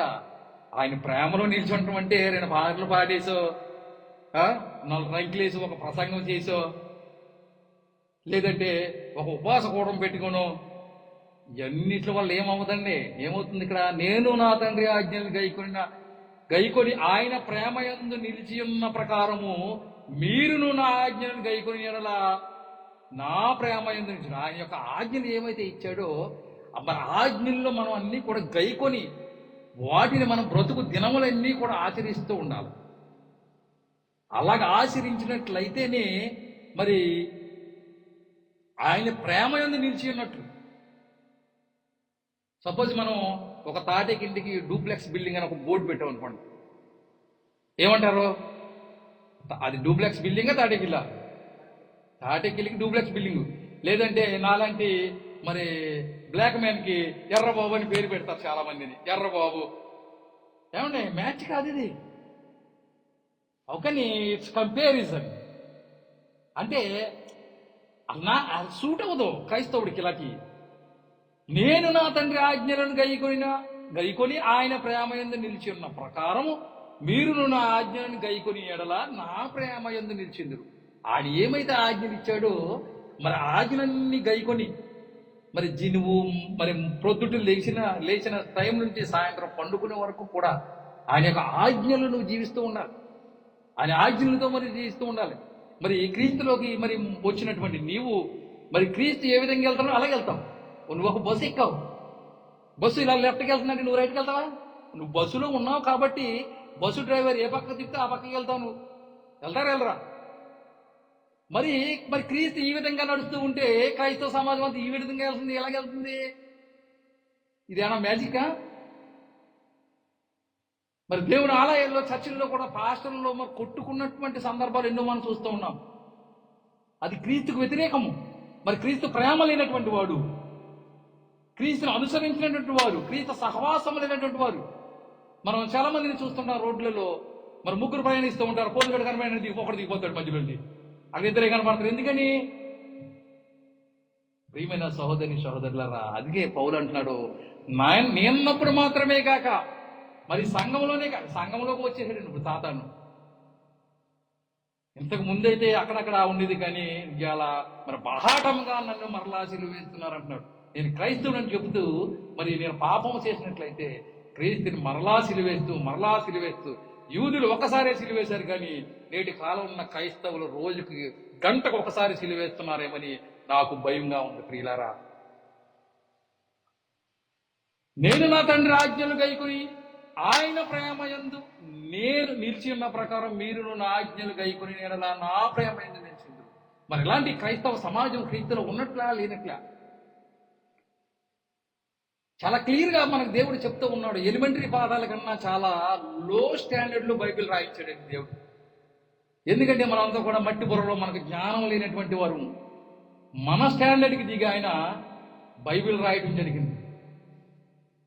ఆయనలో ఉన్నటువంటి వాడు ఆయన ఎలాగ తిరిగితే అలాగే తిరగాలి. మరి ఆయన ఏమన్నా నేను పరిశుద్ధుడి కనుక మీరు పరిశుద్ధుడిగా ఉండమంటున్నాడు. మరి క్రీస్తులో ఉన్నటువంటి క్రైస్తవులు మరి పరిశుద్ధుడిగా జీవిస్తున్నారా లేదా? ఎవరికి వారు మనం ప్రశ్నించుకుని మన జీవితాలని సరి చేసుకోవాల్సిన పరిస్థితి చాలా ఉంది. ప్రియులారా, నేను మిమ్మును ప్రేమించిన ప్రకారము మీరు ఒకరినొకడు వలెనను ప్రేమించవలనంటే నా ఆజ్ఞ. ఏంటండి కమాండ్మెంట్ ఇది? ఒకరినొకరు. మరి మీరు ఆయన ప్రేమిస్తున్నారు బాగానే, మరి ఆయన బాధల్లో ఉంటే మీరు పరామర్శిస్తున్నారా? సంఘంలో చాలా మంది పరామర్శిస్తుంటే మరి పాస్టర్ అయ్యగారు వచ్చి ఏం చేస్తారు? ప్రార్థన చేస్తాడండి అయ్యగారు. క్రైస్తవ విశ్వాసి ఒకడు నష్టపోయిన, మరి ఇబ్బందుల్లో ఉన్న, కష్టపడిన ఆయన ప్రార్థన చేస్తే దేవుడు ఆశీర్వదించాడు అమ్మా అంటాడు. దేవుడు ఆశీర్వాదం చెప్పింది నీవు ఫస్ట్ చెప్పింది నువ్వు సాయం చేయకుండా ఉంటే ఇంకెవరు చేస్తారు? ప్రియులారా, వాక్యాన్ని మనం చాలా జాగ్రత్తగా ఆలోచించాలి. క్రైస్తవం అంటే ఏదో అస్సామసి దేవుడు కాదండి, ఏదో చదువు సంధ్య లేనటువంటి వారు, జ్ఞానము లేనటువంటి వారు. మరి బైబిల్ బోధించడం అంటే దేవుని జ్ఞానము లేకుండా దేవుణ్ణి అర్థము చేసుకున్నట్టు చాలా కష్టం అండి. మరి ఆయన మనసును గైకొనేవాడు, ఆయన మనసు తెలుసుకునేవాడు ఎవడు అన్నాడు. మనము ఒక స్నేహితుడితో స్నేహం చేసినప్పుడు నేను నీకు అర్థం అవ్వాలి, నువ్వు నాకు అర్థం అవ్వాలి. మరి అర్థం చేసుకోకపోతే స్నేహం ఎలా సెట్ అవుతుంది మన ఇద్దరికి? నువ్వు తమ్ముడు, నీ తెలుగు అనుకో, ఎంత చేట అంటావు నువ్వు నా దగ్గరికి వచ్చి, ఎన్నాపా ఎంగరికా అన్నావు అనుకో, నాకు అర్థం కాదు నీ భాష. నువ్వు తెలుగుడితో నువ్వు స్నేహం చెయ్యి, వాని యొక్క భాష నీకు అర్థమవుతుంది. లేదంటే మరి మీ ఇద్దరం మాట్లాడుకునేది సంభాషణ ఉండదు, అన్యోన్య సహవాసం ఉండదు. కానీ ప్రియులారా, క్రీస్తుతో సహవాసం చేసినప్పుడు క్రీస్తు ఏ విధంగా వెళ్తున్నాడో ఆ విధంగా వెళ్ళాలి, మీరు ఆ విధంగా నడాలి. మరి ఆదిమ సంఘం స్థాపించినటువంటి మరి అపోస్తలులు మరి ప్రాణాలు పెట్టి మరి ఈ సువార్తను మనకు అందించినటువంటి ఆదిమ సంఘము ఏ విధంగా ఉంది, నేటి కాలంలో ఉన్న సంఘము యొక్క క్రమము ఏ విధంగా ఉంది, క్రీస్తులో ఉన్నటువంటి వారు ఏ విధంగా ఆరాధిస్తారు, మనం ఇంకా బైబిల్లో ఇంకా చాలా విషయాలు తెలుసుకోవాల్సింది ప్రియులారా. మరి టాపిక్ డైవర్ట్ అవ్వకూడదు, నేను వెళ్ళలేదు. కానీ అసలు మనం చేయవలసిందండి, క్రీస్తులో నిలిచి ఉండేవారు ఏ విధంగా ఉంటారు, క్రీస్తులో పనిచేసేవారు ఏ విధంగా ఉంటారు. ఒక పొలంలో పనిచేసే వ్యక్తి ఏ విధంగా ఉంటాడండి? సూటేసుకుని టైగట్కి అట్లా ఉంటాడా? బురదలో ఉంటాడు. చేలో పనిచేసే వ్యక్తి ఏ విధంగా ఉంటాడు? బురదలో ఉంటాడు. ఒక బిల్డింగ్ పై పనిచేసే వ్యక్తి ఏ విధంగా ఉంటాడు? ఒక కార్పెంటర్ ఏ విధంగా కనపడతాడు మనకి? ఒక చేపలు పట్టే జాలరు ఏ విధంగా కనపడతాడు? ఒక క్రైస్తవుడు మాత్రం అలా కనపడుతున్నా. ప్రపంచంలో ప్రతి ఒక్కడు కూడా వాని యొక్క పని విధానాలను బట్టి, వాని యొక్క క్రియలను బట్టి అందరూ కనపడుతూ ఉన్నారు. కానీ క్రైస్తవుల్లో మాత్రం ఆ విధమైన మార్పు కలగవటం లేదు. మరో మనసుకు మరి దేవుని అంగీకరించక ముందు కూడా మరి అలాంటి జీవితానికి మరి డిఫరెన్స్ ఏమీ కనపడట్లేదు ప్రియులారా. దేవుని సంఘాల్లో మనం చూసినట్లయితే నేటికి కనపడేది ఏమిటి కనపడుతుంది? There is no obedience. దేవుని పట్ల అవిధేయత. దేవుని తెలుసుకున్నటువంటి వారు చాలా మంది కూడా మరి దేవుని సంఘంలో క్రైస్తవులుగా చలామణి అవుతున్నారేమో, కానీ మరి వారి యొక్క జీవితము మరి అంతము నాటికి మరి ఏమవుతుందో వారి యొక్క జీవితం అని మరి గమనించవలసిన విషయం ప్రియులారా. ఎవరికి వారిగా మనం ఆలోచించుకోవాల్సిన విషయం. మరి విదేశాల్లో ఉన్నటువంటి వారు మన వీసా అయిపోతుందంటే ఎంతో కంగారు పడుతూ ఉంటాం. మరి బస్సులో ప్రయాణించినప్పుడు కార్డులో డబ్బులు లేవంటే ఎంతో కంగారు పడతాం. మరి డ్రైవ్ చేస్తూ వెళ్తున్నామేమో, పెట్రోల్ ఉందో అంతమానం చూస్తూ ఉంటాం మీటరంక. టైర్లో గాలందో లేదా ఆగిపోయి చెక్ చేస్తున్నాడు మరొకడు. వీటన్నిటి కూడా ఈ శరీర సంబంధమైన ఈ అన్నిటి మీద కూడా ఇంత ఆవేదన, ఇంత ఆలోచన, ఇంత ఆతృత ఉన్నప్పుడు నువ్వు క్రైస్తవుడుగా జీవిస్తున్నావా, క్రీస్తులో జీవిస్తున్నావా, క్రీస్తులో నిలిచి ఉన్నట్లయితే నాలో ఏ విధమైనటువంటి మరి ఆ లక్షణాలు, ఆ సిమ్టమ్స్ ఉంటాయి మన దగ్గరని ఆలోచన ఏ క్రైస్తవులైనా నేటికి కనబడుతుందా? కనపడాలి, నేర్చుకోవాలి. మీరందరూ కూడా క్రీస్తులో నడవాలని నా ఆవేదన. ప్రియమైన సహోదరి సహోదరులరా, నేను మిమ్మల్ని ప్రేమించిన ప్రకారము మీరు ఒకరినొకడు ప్రేమించవలనని నా ఆజ్ఞ. మనందరూ కూడా ఒకరినొకడు ప్రేమించాలి. క్రైస్తవుడు అనుకున్నట్లయితే నువ్వు ఖచ్చితంగా ప్రేమించి తీరాలి. నువ్వు దొంగ సోదరుని, మరి ఆపదలు ఉన్నటువంటి వారు ఎవరైనా నీ దగ్గరికి వచ్చినప్పుడు నువ్వు ముఖం చాటినట్టయితే you are not a suitable to the Christian. నువ్వు క్రైస్తవుడు కాదు, క్రైస్తవ సమాజంలో ఉన్నటువంటి వ్యక్తికి మాత్రమే కాదు ప్రియులారా. మత్తయి సువార్త 5వ అధ్యాయం 15-16 వచనం మనం చూద్దాం. మనుషులు దీపం వెలిగించి కొంచెం క్రింద పెట్టరు, కానీ అది ఇంట నుండి వారందరికీ వెలిగించుటకే దీపస్తంభం మీదనే పెట్టింది. ఏమిటండి మరి ఆయన యేసుక్రీస్తు వారు దీపాల గురించి చెప్తున్నాడు, మన గురించి కాదు ఇదంతానే. ఆయన ఏమన్నా దీపంలో మరి స్టోరీ ఏమైనా పెట్టారంటారా? దీపం ఎలా వెలిగించాలో చెప్పినట్టంటే, మనుషులు దీపం వెలిగించి కొంచెం క్రింద మంచం కింద పెట్టారు, కానీ అది ఇంట నుండి అందరికీ వెలిగించుటకే దీపస్తంభం పెడతాం. లైట్ ఎక్కడ ఉందండి? ఇది పైన ఉంటుంది. మరి కింద ఎందుకు పెట్టము? వెలుగు కనపడాలి కదా. ప్రియులరా, మనుషులు దీపం వెలిగించి నువ్వు క్రీస్తులోకి వచ్చినటువంటి వారు ఎవరైనా సరే నీ వెలుగు నువ్వు ప్రసాదింపజే. మనుషులు మీ సత్క్రియలను చూసి పరలోకమందున్న మీ తండ్రిని మహిమపరిచినట్లు వారి ఎదుట మీ వెలుగు ప్రకాశింపనీయుడి. ఆ పై వచ్చిన యొక్క అర్థం ఏమిటంటే, మనం క్రీస్తులో నిల్చున్నటువంటి వారు, క్రైస్తవుడిగా జీవించేవారు వారి యొక్క మీ సత్క్రియలు చూసి పరలోకమందున్న మీ తండ్రిని మహిమపరిచినట్లు వారి ఎదుట మీ వెలుగు. మన వెలిగి ఎక్కడ ప్రకాశింపజేయాలండి? ఎలాగ ప్రకాశింపజేయాలి? ఒక లైట్ ఎట్టుకెళ్ళి వెలిగించాలా సమాజంలోనూ? కాదు. నువ్వు క్రీస్తులో మరి క్రైస్తవుడిగా జీవించినట్లయితే నీలో ప్రేమ మరి వేరు పారాలి. నీ యొక్క ప్రేమను నీ యొక్క మీ సత్క్రియలను చూసి, మరి ఫలానా మరి తమ్ముడు రాజారావు గారు ఉన్నారంటే ఆయన చాలా మంచివాడండి, ఆయన గొప్ప వ్యక్తి. లేదంటే ఫలానా నాని ఉన్నాడు, చాలా మంచి మనసు, మరి ఏదైనా ఆపద ఉందంటే ఫోన్ చేస్తే పరిగెట్టుకొస్తాడు, ఇలాగ ఆపదలను ఆదుకుంటూ ఉన్నాడు అని అలాంటి మీ సత్క్రియలు చూసి పరలోకమందున్న మీ తండ్రిని మహిమపరిచినట్లు మన యొక్క క్రియలు, మన యొక్క జీవిత విధానమే మరి మరి పరలోకమున్న తండ్రిని మహిమపరచడానికి ఉపయోగపడుతుంది. మరి అలాగ నువ్వు చేయనట్లయితే మరి నీలో సత్క్రియలు లేని ఎడల మరి దేవుడు మరి మహిమపరచబడడు. మహిమపరిచినట్లు వారి ఎదుట మీ వెలుగు ప్రకాశింపజేయండి. మరి నీ సమాజంలో కానీ, నీ యజమాని దగ్గర కానీ, నీ కుటుంబంలో కానీ, నీ యొక్క సొసైటీలో కానీ మీ యొక్క క్రియలు ఏ విధంగా ఉంటూ ఉన్నాయి? నీ మీద ఏదైనా ఆరోపణలు వస్తున్నాయా? లేదా నీ మీద ఏదైనా క్రిమినల్ కేసులు మరి నమోదవుతున్నాయా? నీ యొక్క జీవిత విధానంలో నీ యొక్క యాటిట్యూడ్ ఏమిటి? మరి క్రీస్తులో ఉన్నటువంటి వాడు క్రీస్తు ఏ విధంగా జీవించాడు? మరి తండ్రి ఆజ్ఞ ఆయన గైకొన్న ప్రకారం మీరు నా ఆజ్ఞను గైకొనమంటున్నాడే. మరి క్రీస్తులో ఉన్నటువంటి నువ్వు ఆజ్ఞని గైకొన్నట్లయితే నువ్వు క్రైస్తవుడికి ఎలాగో పరికరంలోకి వస్తావు. మనుషులు మీ సత్క్రియలను చూసి పరలోకమందున్న మీ తండ్రిని మహిమపరిచినట్లు వారి ఎదుట మీ వెలుగు ప్రకాశింపజేయాలి. ఎవరైతే క్రీస్తులోకి వస్తారో, ఎవరైతే క్రీస్తులో నిల్చుంటారో ఆ యొక్క లక్షణాలు మనం కలిగి ఉండాలి. మనుషులు దీపం వెలిగించి కొంచెం క్రింద పెట్టారు కానీ అది ఎంట నుండి అందరికీ వెలిగించుడికి దీపస్తంభం పైన పెట్టారు. మరి లోకానికి వెలుగై ఉన్నారు అంటాడండి క్రైస్తవుడు. లోకానికి వెలుగై ఉన్నాడు అంటారు. ఎందుకని? మరి పరలోకానికి వెళ్ళగలిగే మార్గం క్రీస్తు వెలుగై ఉన్న ప్రకారం మనందరం కూడా వెలుగయ్యి మరి ఆ పాపంలోకి చోటివ్వకుండా మనందరం కూడా మరి జీవితాన్ని కొనసాగించాలి. అలాగే కొరింథీయులకు రాసిన మొదటి పత్రిక 1వ అధ్యాయము 31 వచ్చి చూద్దాం. కొరింథీయులకు రాసిన మొదటి పత్రిక 1వ అధ్యాయం 31 వచనం. అతిశయించువాడు ప్రభువునందే అతిశయింపవలెను అని వ్రాయబడినది నెరవేరినట్లు దేవుని మూలంగా ఆయన మనకు జ్ఞానమును, నీతియు, పరిశుద్ధతయు విమోచనమాయెను.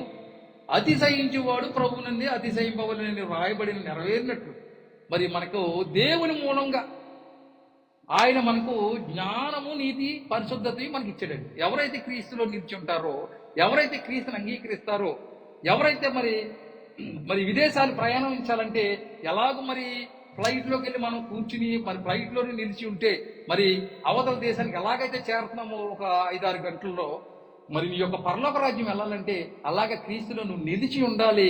అలాగ నిలిచి ఉండటం మూలంగా ఏమవుతుందంటే ఆయన మనకు జ్ఞానాన్ని, నీతియు, పరిశుద్ధతయు, విమోచనము మనకు కలుగుతుంది. మరి ఈ విధంగా క్రైస్తవులు మనకు కనబడుతూ ఉన్నారా? పరిశుద్ధత కలిగి ఉన్నారా? నీతిని కలిగి ఉన్నారా? వారి యొక్క దైనందిన జీవితంలో మరి ఇలాంటి నీతి కార్యక్రమాలు చేస్తూ ఉన్నారా? వారు చేసే పనులు కానీ, వారు చేసే యజమానుల దగ్గర కానీ, కుటుంబంలో కానీ మరి ఆ వారి యొక్క మరి విధానం, మాట్లాడే పద్ధతి కానీ, మరి ఆ జీవించే విధానం కానీ ఈ విధంగా మరి పరిశుద్ధతను కలిగి ఉంటున్నావా? మరి దేవుని నీతిని కలిగి ఉన్నామా? జ్ఞానాన్ని కలిగి ఉన్నామా? ఎవరైతే క్రీస్తులో ఉంటారో వారందరికీ కూడా ఈ లక్షణాలు కలిగి ఉంటారు. ఆ లక్షణాలు లేనటువంటి వారు మరి క్రైస్తవుడు కాదు అని మరి బైబిల్ చెప్తుంది ప్రియులారా. అలాగే యోహాను రాసిన సువార్త 13:34 చూద్దాం. మీరు ఒకరినొకరు ప్రేమింపవలనని మీకు క్రొత్త ఆజ్ఞ ఇచ్చుచున్నాను, నేను మిమ్మల్ని ప్రేమించినట్టే మీరును ఒకరినొకరు ప్రేమింపవాలి. చూసారండి, బైబిల్ అంతా కూడా ఈ కొత్త నిబంధన అంతా కూడా ప్రేమ ప్రేమ ప్రేమ అంటూ ఉన్నాడు. ప్రేమించాలి. మరి మనం నేటి కాలంలో ఉన్న మరి ప్రపంచంలో చూసినట్లయితే మరి ఎన్నో ఘోరాలు, మనిషిని చంపే రోజులు, చాలా భయంకరమైన దినాల్లో మనం జీవిస్తున్నాం ప్రియులారా. ఎక్కడ చూసినా ప్రేమ అనేది లేదు. మరి బైబిల్ ఏమో అంతా కూడా ప్రేమ ఉండాలని బైబిల్ మనకు బోధిస్తూ ఉంది. కానీ మనలో ప్రేమ ఉంటూ ఉందా? మరి ప్రేమ క్రీస్తులో జీవించేవాడు అయితే, క్రీస్తులో నిలిచి ఉన్నట్లయితే ఈ ఫలాలన్నీ పొందుతావు, బహుగా ఫలిస్తావు. మరి ఆయనకి వేరుగా ఉండే మనం ఈ ఫలాలన్నీ పొందలేము. ఆయనలో ఉంటేనే సుమా, ఆయనలోనే ఉంటేనే. మరి ఫ్లైట్లో పెట్టే భోజనం నీకు ఎక్కడ పెట్టరు? ఫ్లైట్ ఎక్కినప్పుడే పెడతారండి. అది చాలా బాగుంటుంది కదా. ఫస్ట్ టైం మనం ఫ్లైట్లో మనం ట్రావెల్ చేసినప్పుడు గొప్ప అనుభూతిని పొందుతాం. ఒక రకమైన కొత్తదనము, కొత్త భోజనము. ప్రియులారా, క్రీస్తులో ఉన్నట్లయితే ఈ ఫలాలన్నీ మనకు దొరుకుతాయి. ఈ ఫలాలన్నీ దొరుకుతాయి. మరి నువ్వు ఒక వెలుగుగా, ఒక లైట్గా నువ్వు ఉంటావు మరి సమాజానికి, నీ కుటుంబంలోను కూడా. మీరు ఒకరినొకరు ప్రేమింపవాలని మీకు క్రొత్త ఆజ్ఞ ఇస్తున్నాను, నేను మిమ్మల్ని ప్రేమించినట్టే మీరు ఒకరినొకరు ప్రేమ కలిగి ఉండాలి. క్రైస్తవ సమాజం అనేది ఒకరినొకరు విమర్శించడం కాదు, కానీ ఒకరినొకరు ఆదుకోవాలి, ఒకరినొకరు మరి భరించాలి. ప్రియులారా, అలాగే మరొక వచనం చూసినట్లయితే యోహాను సువార్త 15:14, తన స్నేహితుల కొరకు తన ప్రాణం పెట్టువాని కంటే ఎక్కువైన ప్రేమ గలవాడెవడు లేడు. నేను మీకు ఆజ్ఞాపించి వాటిని చేసిన యెడల మీరు నా స్నేహితులయ్యుందురు. మరి ఆయనకి మరి స్నేహితులు అవ్వాలంటే స్నేహం ఎలా కుదురుతుందండి మనకి? ఏదైనా స్కూల్లో మనం చదువుకున్నప్పుడు, ఏదైనా ఒక కంపెనీలో పనిచేస్తున్నప్పుడు, కొద్ది కాలంగా మనం పరిచయాలు పెరిగినప్పుడు స్నేహం అనేది ఏర్పడుతుంది. మరి క్రీస్తుతో నువ్వు స్నేహం కావాలి అంటే మీరేం చేయాలి? నేను మీకు ఆజ్ఞాపించిన వాటిని చేసిన యెడల మీరు నాకు స్నేహితులయ్యుందురు. ప్రియులారా, మరి యేసుక్రీస్తు యొక్క స్నేహితుడిని మనం చూసినట్లయితే, మరి శిష్యుని మనం చూసే ఇస్కరియోతు యోధాను మనం గుర్తు చేసుకున్నట్లయితే, ఆయన ఎంతో మరి గొప్పగా ఆయనతో తిరుగుతూ ఉన్న 30 నాణాలుగా ఆయన మరి యేసుక్రీస్తు వారిని ఆ సైనికులకి పట్టించాడని. నేటి కాలంలో ఉన్న స్నేహితులు చాలా దుర్మార్గమైన స్నేహితులు ఉంటూ ఉన్నారు, గొప్ప స్నేహితులు ఉన్నారు, దొంగ స్నేహితులు ఉన్నారు, మరి గొప్ప స్నేహితులు ఉన్నారు. ప్రియులారా, మరి క్రైస్తవుడైనటువంటి వాడు ఇప్పుడు కూడా దొంగ స్నేహాన్ని చేయకూడదు. మరి మంచి స్నేహితుడిగా, గొప్ప స్నేహితుడిగా ఉండాలి.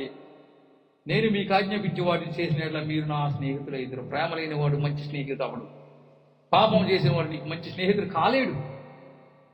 తన స్నేహితుల కొరకు తన ప్రాణం పెట్టువాని కంటే ఎక్కువైన ప్రేమ గలవాడు ఎవడు. మనం టీవీలో చూస్తూ ఉన్నాం, స్నేహితులు మరి గోదావరిలోనూ ఫ్లోటింగ్లోనూ కొట్టుకుపోతున్నప్పుడు మరి ఆ ఫ్రెండ్స్ అనేవారు కాపాడటం కోసం వెళ్ళి వాళ్ళు కూడా మరణించినటువంటి వార్తలు మనం చదువుతున్నాం. ప్రియులారా, అలాంటి ప్రేమను మీరు కలిగి ఉన్నారా? మరి యేసుక్రీస్తు వారు మనందరి కొరకు ఆయన పరలోకం నుండి దిగి వచ్చి మరి ఆయన ప్రాణం పెట్టండి. ఎంత గొప్ప ప్రేమ అండి, ప్రేమమయుడండి. మరి మనందరూ కూడా ప్రేమమయుడు, దయమయుడు సినిమాలు చూస్తాం, కానీ క్రైస్తవుండి ఒక దయ, జాలి, ఆ ప్రేమ ఎక్కడ మనకు కనపడవు. వినుట మట్టుగా వింటాము, గ్రహించము. అందుకే అంటాడు మరి యెషయా గ్రంథకర్త రాస్తూ ఉంటాడు, వారికి హృదయం కొవ్వినది. మరి హృదయం గుండెతో క్రొవ్వుతే ఏమొస్తుంది? హార్ట్ అటాక్ వస్తుంది, తెలుసు కదా.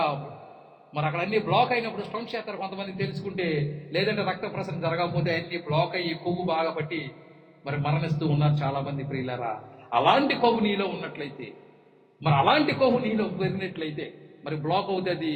మరి క్రీస్తుకి మనం దూరంగా ఉంటాము.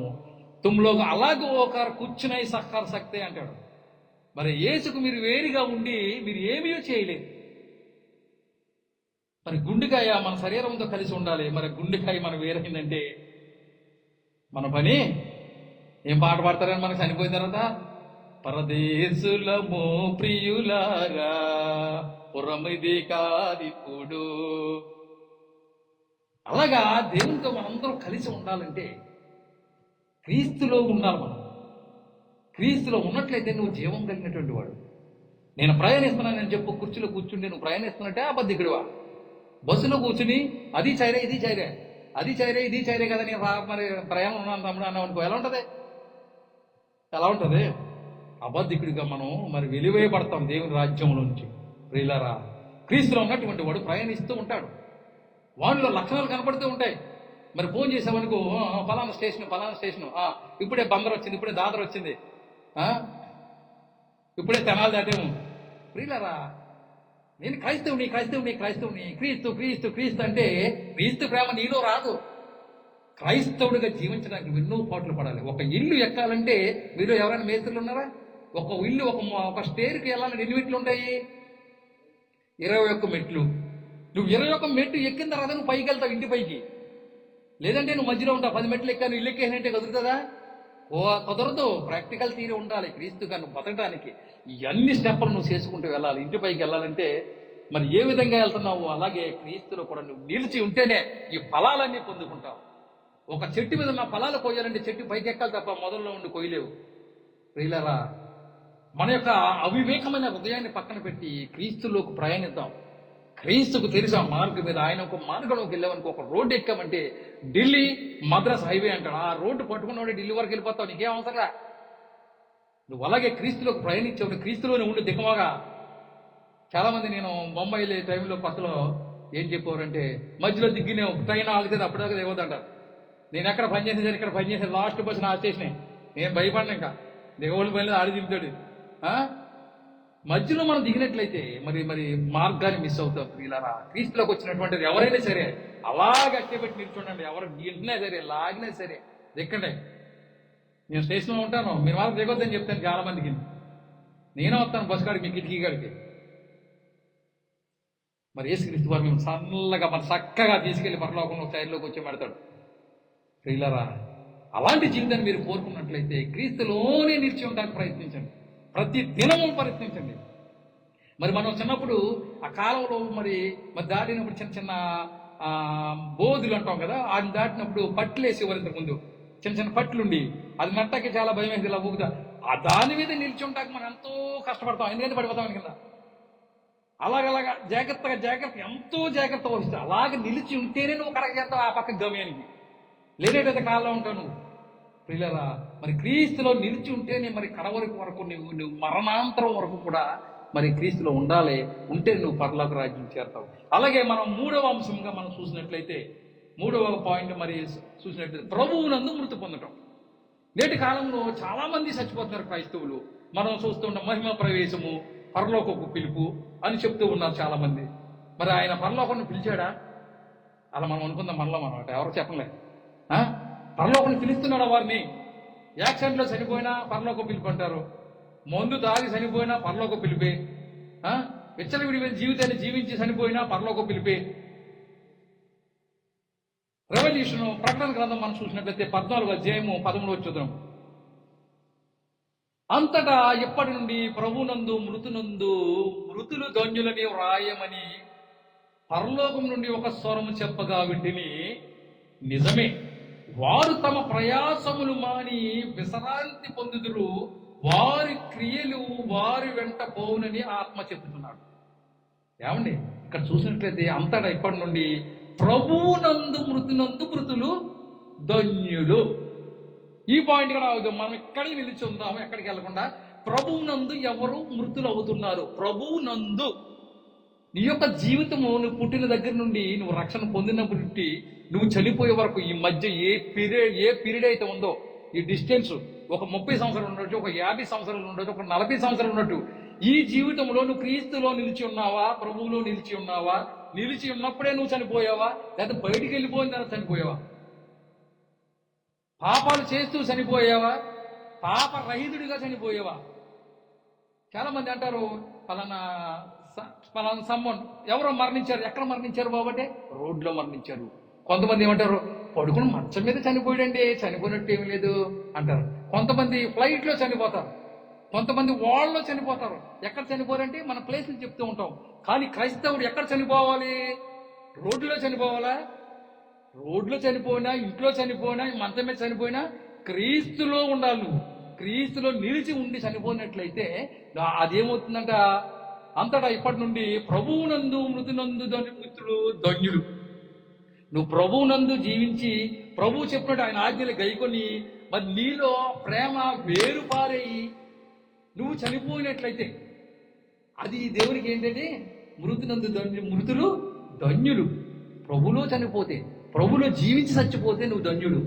మరి ఏ మందో తాగుతాం మనం, ఏ లివర్లో మరి చెడిపోయో, కిడ్నీలు చెడిపోయో, మనం చేసిన మరి డ్రగ్స్ లేదా మందు మనం చంపితే అది ప్రభునందు జీవితమా? మరి ప్రభు మందు తాగమని చెప్తాడా? మరి నేటి కాలంలో చూస్తున్న మనం బోధకులు చూసినట్లయితే మందు సాగి చనిపోయినా, మరి క్యాన్సర్ వచ్చి చనిపోయినా, ఏ విధంగా చనిపోయినా వాడు ఒక ఉన్మాది అయినా అందరూ కూడా ఏం చెప్తారు, మరి దేవుని పిలిపండి, గొప్పవాడు. అబద్ధాలు ఎందుకు చెప్పాలి? చనిపోయింది కదా. ఏ విధంగా చనిపోయాడు ఆ విధంగా నువ్వు ప్రకటించు. వారి యొక్క మరణమును బట్టి మరికొందరు మారే అవకాశం ఉంది. ప్రియులారా, సమాజాన్ని పాడు చేసింది బోధకులే గాని మరి ఎవరు కాదు. క్రైస్తవులే సంఘాన్ని మరి పాడు చేస్తూ ఉన్నారేమో. పరలోకం నుండి ఒక స్వరము చెప్పగా వింటిని, నిజమే, వారు తమ ప్రయాసములు మాని విశ్రాంతి పొందుదురు, వారి క్రియలు వారి వెంట పోవునని ఆత్మ చెప్పుచున్నాడు. వారి క్రియలంటే ఏమొస్తున్నాయి? మనకు కూడా ఆస్తులు వస్తున్నాయా? బిల్డింగ్లు వస్తున్నాయా? బళ్ళు వస్తున్నాయా? కార్లు వస్తున్నాయా? ఏమొస్తున్నాయి మనట?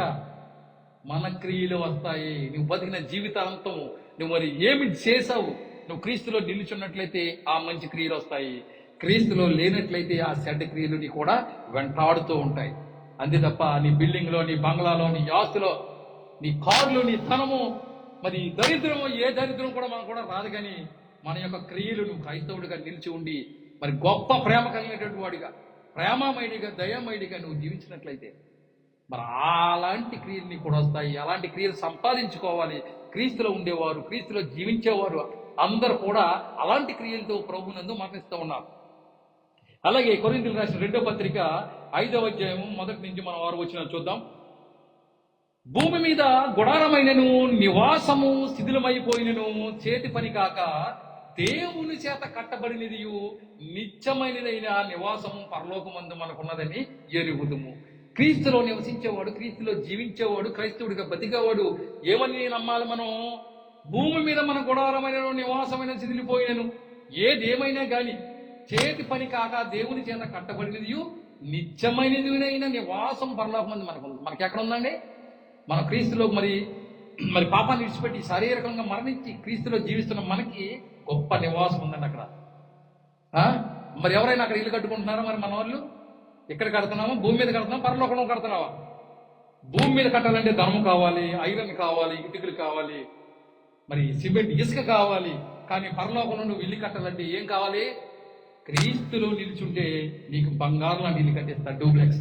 ఈ డూప్లెక్స్ మీకు మరి నశించిపోతుంది, ఇవన్నీ పాడైపోతాయి కొంతకాలం తర్వాత. కానీ నువ్వు క్రీస్తులో నిల్చుంటే, క్రీస్తు ప్రేమను కలిగి ఉన్నట్లయితే మరి పరలోకంలో గొప్ప బిల్డింగ్, గొప్ప మరి విధానం ఉంటుందని మరి దేవుడు మనకు తెలియజేస్తున్నాడు. మనము దిగంబరులు కాక వస్త్రము ధరించుకుని వారముగా కనపడదుము.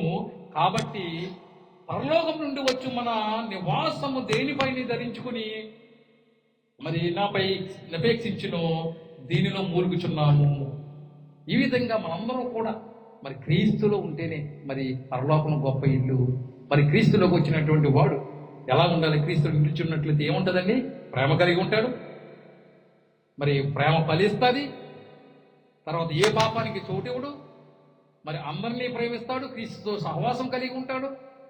అలాగే మరి ప్రభునందు మృతి చెందాడు. ఎన్ని లక్షణాలతో మనం క్రీస్తులో మనం మృతి చెందాలి. అలాగే 3వ వచనం చూసినట్లయితే గుడారములో ఉన్న మనం భారం మోసుకొని మూలుగుచున్నాము. గుడారం అంటే ఈ శరీరం అని ఈ గుడారంలో ఉంటూ మరి ఎన్నో బాధలు మోస్తూ ఎన్నో భారాలతో మనం ఉంటూ ఉన్నాం ప్రియులారా. మరి గల్ఫ్ దేశాల్లో ఉన్నటువంటి వారిని చూసినట్లయితే ఈ పని చేయలేకపోతున్నాము, ఆ దేశం వెళ్ళిపోవాలి, నా ఇంటికి వెళ్ళిపోవాలని ఎంతో ఆతురపడతాం, నా కుటుంబస్తులతో ఉండాలి. ప్రియులారా, మన తండ్రి అయిన దేవుడు మన కోసం కూడా ఆయన పిల్లల కోసం ఎదురు చూస్తూ ఉన్నాడు. మనమందరం ప్రిపేర్ అయ్యి మరి అందరూ కూడా పరలోక రాజ్య మరి వెళ్ళాలి. అలాగే మన తండ్రి ఎదురుచినట్టే ఈ శరీర సంబంధించిన ఆత్మీయ తండ్రి కూడా మన కొరకు పరలోకంలో ఎదురు చూస్తూ ఉన్నాడు. ఈ గుడారములు ఉన్న మనం భారము మోసుకొని మూడుచున్నాం, చాలా బాధపడుతూ ఉన్నాం. మరి శరీరాన్ని ఇడిచిపెట్టేటప్పటికి ఆల్రెడీ మనం క్రీస్తులో ఉన్నాము కాబట్టి, క్రీస్తులో జీవిస్తున్నాము కాబట్టి మనందరం కూడా మరి పరలోక రాజ్యం చేరతాము. అందరూ ఆ విధంగా ఉండాలి. మరి ఇది తీసివేయవల్లేని కాదు గాని వ్యర్థమైనది జీవము చేత మింగివేయబడినట్లు ఆ నివాసమును దీనిపైన ధరించుకొనగోరుచున్నాను. దీని నిమిత్తము మనలను సిద్ధపరిచిన వాడు దేవుడే, మరియు ఆయన తన ఆత్మలను సంచకొలుగును మనకు అనుగ్రహించున్నాడు. ఇదంతా కూడా దేవుడే నడిపిస్తూ ఉన్నాడని మనం ప్రయాణించేటప్పుడు ఆ గూగుల్ మ్యాప్ పెట్టుకుంటే ఏ విధంగా మనం నడిపిస్తాదో అలాగే దేవుడే మన కొరకు, తన పిల్లల కొరకు ఈ విధానాన్ని అంతా తీసుకుని తన తండ్రి దగ్గరికి మరి చేరటానికి ఇదంతా ప్రయత్నం దేవుడు మన కొరకు మరి చూస్తూ ఉన్నాడు. అందరూ కూడా క్రీస్తులో నిలిచి ఉండాలి, ప్రేమను కలిగి ఉండాలి. ఈ ప్రాసెస్ లో మనం మరి ముందుగా ఉండాలని మేము అందరినీ కోరుతూ ఉన్నాం. అలాగే వెలిచూపు వలన కాక విశ్వాసం వలననే నడుచుకొనిచున్నాము. మనం అంతా కూడా ఇదంతా కూడా విశ్వాసం వలన మనం నడుచుకోవాలి.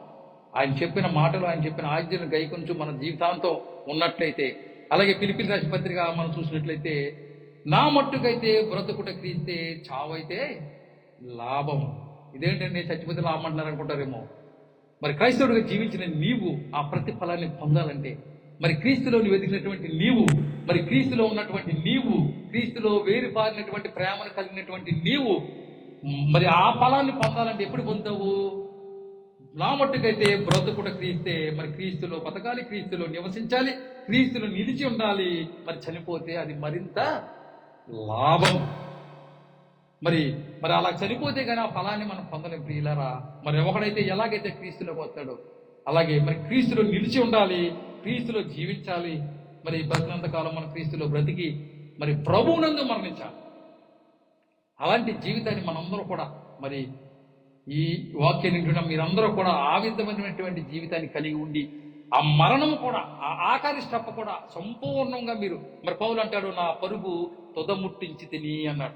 అంటే ఇదంతా కూడా క్రీస్తులోకి రావడం కానీ, మరి క్రీస్తులో నిలిచి ఉండడం కానీ, క్రీస్తులో అభివృద్ధి చెందడం కానీ, క్రీస్తులో ప్రేమను పొందడం కానీ, మరి మనం ప్రేమను వేరొకరు పంచడం కానీ, మరి ఈ విధంగా బహుగా ఫలించడం వలన నా తండ్రి సంతోషపడతాను.